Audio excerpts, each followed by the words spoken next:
اعوذ باللہ من الشیطان الرجیم، بسم اللہ الرحمن الرحیم۔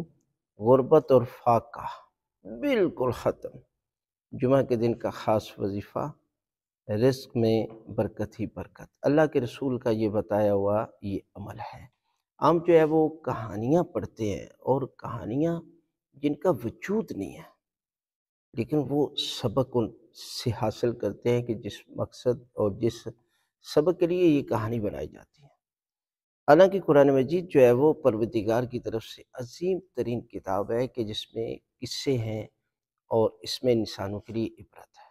اگر آپ ایک ایک آیت پر غور و فکر کرتے ہیں نا، تو پروردگار جو ہے وہ آپ کے گناہ معاف کر دیتے ہیں، آپ کے گھروں پر رحمت نازل فرماتا ہے۔ پروردگار ایسے شفا عطا کرتا ہے کہ جو جسمانی اور روحانی شفا ہوتی ہے۔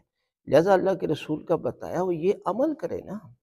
ہم جو ہے وہ اس آسانی کے چکر میں چلے جاتے ہیں، اور ہمیں وہ بندہ بھی بڑا پسند آتا ہے کہ جو کہتے ہیں کہ جی نعرہ مارے جنت پار، اور کرنے کی ضرورت نہیں ہے، روزہ رکھنے کی ضرورت نہیں ہے، اس لیے کہ وہ خود نہیں رکھتا جو ایسا کہتا ہے۔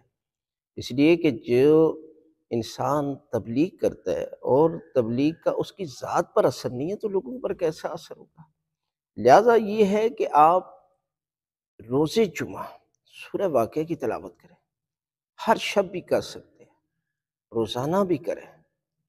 نماز عشاء کے بعد جو ہے وہ سورہ واقعہ کی تلاوت کریں، لیکن روز جمعہ سورہ واقعہ کی تلاوت کرتے ہیں تو پروردگار آپ کو فاقوں سے نجات دے گا، پروردگار غیب سے رزق کی فراوانی عطا کرے گا، اور ایسی جگہ سے رزق عطا کرے گا جہاں پر وہم و گمان بھی نہیں ہوگا۔